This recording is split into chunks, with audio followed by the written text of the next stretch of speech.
এই সময় কোন 8টি ভুল ছাদ বাগানে করবেন না? আপনার গাছের মাটি যতক্ষণ পর্যন্ত না শুকাবে আপনারা গাছে খাবার দিবেন না। আসসালামু আলাইকুম, আশা করি সবাই ভালো আছেন। আপনারা দেখছেন গ্রিন ওয়েভ, আর সাথে আছি আমি নূর।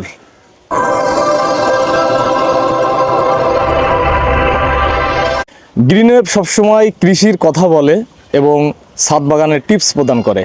আজকে ছাদ বাগানের একটা জরুরি বিষয় নিয়ে কথা বলতে যাচ্ছি। আমাদের শখের ছাদ বাগান অনেক পরিশ্রমের পরেও আমরা দেখি যে ভালো রেজাল্ট আসে না। তো ছাদ বাগানে আমরা কিছু কিছু ভুল করে থাকি, তার মধ্যে মেজর 8টি ভুল এই মুহূর্তে করা যাবে না। আমরা জানি যে এখন বর্ষাকাল, তো এই সময় কোন 8টি ভুল ছাদ বাগানে করবেন না সেগুলো আপনাদেরকে দেখাবো। আশা করি আপনারা ভিডিওটা পুরোটা দেখবেন, তাহলে উপকৃত হবেন। তো চলুন দেখে নেওয়া যাক ভিডিওটি। ভুল নাম্বার 1, আমরা ছাদে গাছ লাগানোর ক্ষেত্রে একটা জিনিস ভুল করে থাকি যে আমরা যে টবে গাছ লাগাই এই টবের সঠিক সেচ ব্যবস্থা রাখি না। আসলে আমরা যখন একটা টবে গাছ লাগাবো আমরা অন্তত 7 থেকে 8টা বা সর্বনিম্ন 4টা ফুটা করব, যাতে করে পানি দেওয়ার পরে এই ওভার পানিটা ঝরে বের হয়ে যায়। এই পানিটা যদি জমে থাকে তাহলে আপনার গাছ কিন্তু শিকড় ওই পানি জমে শিকড় আক্রান্ত হবে, ছত্রাকের আক্রান্ত হয়ে শিকড় পচে গাছ মারা যাবে। অনেক সময় দেখবেন গাছের উপরের দিক ভালো কিন্তু গাছের কোনো গ্রোথ নাই, থেমে গেছে। তার মানে গাছের নিচে এই যে পানি জমে যাচ্ছে, সো এই পানিটা জমে কিন্তু গাছ মারা যেতে পারে। তো এখন বর্ষাকাল চলে, আমরা জানি যে 2 দিন পরপরই বৃষ্টি হচ্ছে। তো এই বৃষ্টির পানি যদি নিচে জমে যায় তাহলে কিন্তু আপনার গাছ মারা যেতে পারে। এজন্য সবসময় টবের পানি নিষ্কাশন ব্যবস্থাটা অবশ্যই ভালো রাখবেন।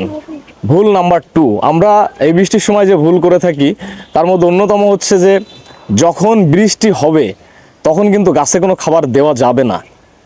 এই ভিজা মাটিতে কোনো খাবার দেওয়া যাবে না, কারণ আমরা জানি যে বৃষ্টির পানিতে কিন্তু প্রচুর উপকার।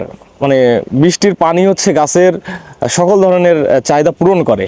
বৃষ্টির পানি যখন পড়ে দেখবেন গাছগুলোর গ্রোথ কী। তো এই সময় আবার অনেকে কি করেন যে বৃষ্টির পানি জমে আছে মাটিতে, তারপরে আবার বিভিন্ন ধরনের রাসায়নিক সার প্রয়োগ করে থাকেন। তো বৃষ্টি হইলে আপনার গাছের মাটি যতক্ষণ পর্যন্ত না শুকাবে আপনারা গাছে খাবার দিবেন না।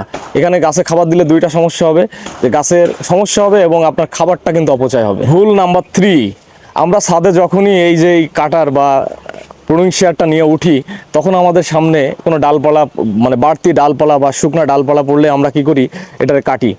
তো এটা কাটা ভালো, কিন্তু এর একটা নির্দিষ্ট টাইম আছে। তো বর্ষাকালে আপনি যদি এই গাছের ডাল কাটেন, কোনোটা দেখতেছেন যে শুকনায় গেছে বা একটু বাড়তি হয়ে গেছে, ঝুলে গেছে, এই ডালগুলো কাটবেন। তবে বর্ষাকালে যদি কেটে থাকেন তাহলে কিন্তু অবশ্যই ওই কাটা অংশে ছত্রাকনাশক স্প্রে করে দিবেন, না পেস্ট করে লাগিয়ে দিবেন।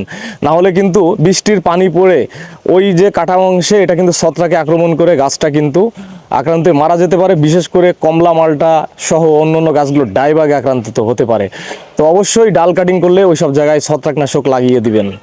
ভুল নাম্বার 4, সেটা হচ্ছে যে আমরা ছাদে গাছ লাগিয়ে চুপচাপ বসে থাকি যে কখন ফল আসবে, শুধুমাত্র আমরা গাছের গোড়ায় খাবার দিই। তো এটা করা যাবে না। বিশেষ করে বর্ষাকালে আমরা যে ভুলটা করে থাকি, যে বর্ষাকালে কিন্তু প্রচুর পরিমাণে গাছে পোকামাকড়ের আক্রমণ করে। এজন্য একদম আক্রমণ করুক আর না করুক 15 দিন পর পর যে কোনো ধরনের কীটনাশক এবং ছত্রাকনাশক, এটা হতে পারে জৈব ব্যবহার করতে পারেন, আবার রাসায়নিকও ব্যবহার করতে পারেন, এটা নিজেদের কাছে। তো যেটাই করেন না কেন, যারা জৈব ব্যবহার করবেন তারা নিম তেলটা 15 দিন পর পর দিবেন, সাথে একটা ছত্রাকনাশক দিয়ে দিবেন। আর যারা রাসায়নিক ব্যবহার করেন তারা হচ্ছে বিশেষ করে আনার কমলা মালটা গাছের জন্য মাকড়নাশক যেটা ভার্টিমেক, এটা ব্যবহার করতে পারেন। আর ছত্রাকনাশক হচ্ছে মাস্ট বি, এটা হচ্ছে আপনারা ব্যবহার করবেন। বিশেষ করে বায়োডার্মা পাউডার আছে, এটাও গুলিয়ে দিতে পারেন। তো মাসে 2 বার বর্ষাকালে একদম নিয়ম মাফিক এই 2টি জিনিস কিন্তু অবশ্যই ব্যবহার করবেন, না হলে এই বর্ষাকালে কিন্তু আপনাদের গাছগুলো রোগাক্রান্ত হতে পারে এবং গাছের রেজাল্ট কিন্তু খারাপ হতে পারে দিনে দিনে। ছাদ বাগানে ভালো রেজাল্ট আনার জন্য অন্যতম জরুরি বিষয় হচ্ছে উন্নত জাতের গাছ। তো ভালো ভালো জাতের গাছ ক্রয় করতে অবশ্যই আমাদের টিম গ্রিন ওয়েভের সাথে যোগাযোগ করুন। আমাদের হোয়াটসঅ্যাপ নাম্বার দেওয়া থাকবে, এছাড়া আমাদের ফেসবুক পেজেও যোগাযোগ করতে পারেন। শীতকালে যেহেতু আমরা অনেকেই কী করি, গাছগুলো একসাথে রেখে দিই। তো এই সময়টাই আপনারা চেষ্টা করবেন গাছগুলো একটু ফাঁকা ফাঁকা রাখার জন্য, কারণ এই বর্ষাকালের এই সময় গাছ যদি খুব ঘন ঘন থাকে তাহলে কিন্তু পোকামাকড়ের আক্রমণ খুবই পরিমাণে বাড়ে। তো আপনারা চেষ্টা করবেন এই সময়টাই সকল গাছগুলো একটু নির্দিষ্ট দূরত্ব বজায় রেখে ফাঁকা ফাঁকা জায়গায় রাখতে। ছাদ বাগানে বাগান করার ক্ষেত্রে আমরা আরও একটা জিনিস ভুল করে থাকি, সেটা হচ্ছে যে টবের নিচে আমরা কিছু দেই না। টপটা ডিরেক্ট যে কোনো টপ, জিও ব্যাগ বলেন, হাফ ড্রাম বলেন বা ফলের ক্যারেট বলেন, যেটাই আপনি ব্যবহার করবেন না কেন, ওর নিচে অন্তত ইট দিয়ে একটু উঁচা করে রাখবেন।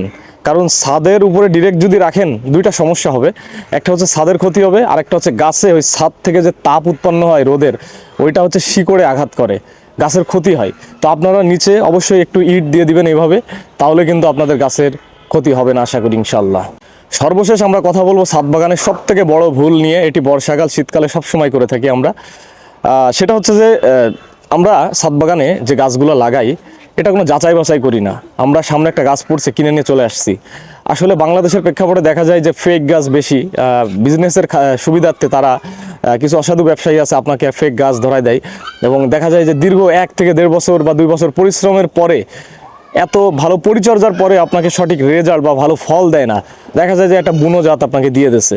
তো এই জন্য সবসময় আপনারা ছাদ বাগানে সফল হতে গেলে সব ধরনের টিপসের পাশাপাশি এই টিপসটা ফলো করবেন। ভাই, গাছ হচ্ছে ব্লিভিয়ার জায়গা থেকে আপনারা কেনার চেষ্টা করবেন, সঠিক জাতের গাছ কিনবেন, সঠিক জাতের গাছ যেটা হচ্ছে বাংলাদেশের ওয়েদারে ভালো করতেছে। আমরা আসলে জাত সংগ্রহ করতে ভালোবাসি, কিন্তু এত জাত সংগ্রহ করার তো দরকার নাই। বাংলাদেশে যে জাতগুলো ভালো করতেছে, ফলন আসছে, সেই জাতগুলোই আমরা সংগ্রহ করব। তাহলে দেখবেন ইনশাল্লাহ আপনার ছাদে যদি 5টা গাছও থাকে, সেই 5টা গাছ যদি সঠিক জাতের হয় এবং পরিপূর্ণ ফল দেয়, তাহলে কিন্তু আপনার মনে তৃপ্ততা আসবে। কিন্তু ছাদে 100 গাছ লাগিয়েছেন, কোনো রেজাল্ট নাই, তাহলে কিন্তু আপনি ঠকবেন। এজন্য আপনারা গাছ কেনার ক্ষেত্রে অবশ্যই সচেতন হন, তাহলে অল্প যত্নে কিন্তু ইনশাল্লাহ ভালো ফলন পাবেন। কারণ গাছ হচ্ছে প্রাকৃতিক জিনিস, প্রাকৃতিকভাবে আপনাকে ফল দিবে বা ফুল দিবে বা সবজি দিবে। তো এই ভিডিওটার মাধ্যমে আমরা সবাইকে উপকৃত করার চেষ্টা করেছি, আশা করি আপনারা ভিডিওটি দেখেছেন। তো আপনারা আমাদের এই টিপস অনুযায়ী এগুলো ফলো করবেন, তাহলে ইনশাল্লাহ খুব ভালো রেজাল্ট পাবেন। আর কোন কোন বিষয়ের উপরে ভিডিও আপনারা দেখতে যাচ্ছেন অবশ্যই আমাদেরকে কমেন্টস করে জানাবেন, আমরা ইনশাল্লাহ সেই বিষয়গুলোর উপরে ভিডিও বানানোর চেষ্টা করব। তো আজকের ভিডিও এখানেই শেষ করছি, সবাই ভালো থাকবেন, আল্লাহ হাফেজ।